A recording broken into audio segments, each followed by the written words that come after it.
The Lost Ledger, 2002-08, 15 p.m., downtown bank vault. On the evening of November 14, 2002, the city of Crestwood lay under a thin veil of November rain, the streets glistening under the amber glow of street lamps. The downtown district, usually bustling with commuters and the low hum of commerce, had grown quiet by 8:30.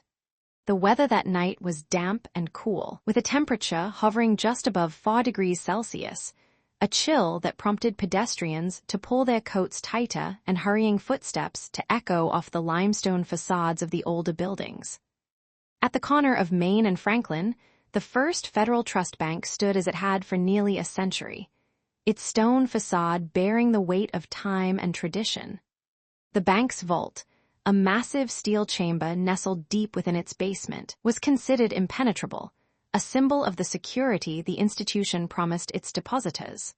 On that Thursday, the vault had been sealed at 6:00 p.m., as it was every weekday, by the branch manager, Harold C. Simmons, a man of 53, known for his meticulous nature and his habit of logging each closing procedure in a small leather-bound ledger. Harold Simmons had been with First Federal for 27 years. He lived a modest life in a nearby suburb, attended church on Sundays, and was regarded by colleagues as a man of few words but unwavering integrity. That evening, after the last teller left and the security cameras recorded the final sweeps of the lobby, Simmons locked the vault door, turned the combination, and placed the day's deposit receipts into the vault's interior safe. He then retired to his office to complete the nightly reconciliation, a routine that normally took him no more than 30 minutes. At 08:15 p.m., the bank's central alarm system registered an unexpected breach in the vault's sensor array. The signal was routed to the Crestwood Police Department, and a patrol car was dispatched within minutes. Officers arrived at 08:22 p.m., noting the rain-slicked pavement and the faint glow of the bank's illuminated sign. The front doors were secured, but a side entrance used by staff showed signs of forced entry, a small dent on the door frame, the paint chipped where a pry tool had been inserted. Inside, the lobby lights were on, casting long shadows across the marble floor. The officers made their way to the vault, where they found the massive steel door ajar, a narrow gap revealing darkness beyond. Upon further inspection, they discovered the vault's interior had been disturbed. Safety deposit boxes lay open, some with their lids removed, and a single metal tray on the main workbench was overturned. In the center of the floor, near the vault's rear wall, the body of Harold Simmons was found, slumped against a steel support column. He was pronounced dead at the scene by paramedics, though the official cause of death would later be listed as cardiac arrest, a conclusion reached after a brief examination that revealed no obvious signs of trauma. The investigation began immediately. Detective Miriam Ortiz, a veteran of the Crestwood Police Department's Major Crimes Unit, was assigned the case. Her first steps were to secure the crime scene, collect physical evidence, and interview the few individuals who had been in the building that night. The bank's night janitor, a part-time worker named Paul Dunn, reported hearing a faint metallic clatter around 07:45 p.m., but he had assumed it was the vault's mechanical door cycling as Simmons closed up. He left the premises at 08:00 p.m. after finishing his rounds and did not see anyone else. A security guard, Ronald Howe, who patrolled the exterior of the building, told detectives he had noticed a dark, unmarked van parked across the street at approximately 07:30 p.m.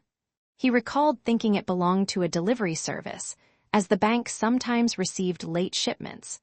The van left just before the alarm was triggered, heading east on Franklin Street. No license plate was recorded. The streetlights near the van's location were out for maintenance, leaving only a vague silhouette. The forensic team recovered several pieces of evidence. A single fingerprint was lifted from the interior of a safety deposit box that had been forced open, but it did not match any prints on file, nor did it match Harold Simmons. A small piece of red fiber, consistent with the material of a common work glove, was found on the edge of the vault door.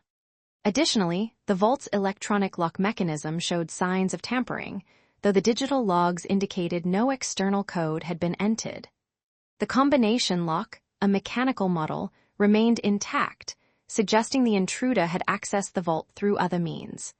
Most intriguing was the disappearance of a small leather-bound ledger that Simmons had used to record daily transactions. The ledger, which contained handwritten entries of deposits, withdrawals, and internal reconciliations, was not found among the scattered papers and overturned trays. Its absence became a focal point of the investigation. Detectives hypothesized that the ledger might have contained information valuable to someone seeking to conceal financial irregularities, or perhaps it served as a motive for the intrusion. The bank's internal audit, conducted the following week, revealed no discrepancies in the accounts Simmons had managed. The missing cash from the vault was minimal, only a few $100s in small bills, suggesting the perpetrators were not primarily motivated by monetary gain. The safety deposit boxes that were opened belonged to customers who had not notified the bank of any recent activity and non-reported missing items. Detective Ortiz pursued several leads. She interviewed Simmons's family, who described him as a diligent man with no known enemies. She examined his personal finances, finding no signs of debt or unexplained wealth.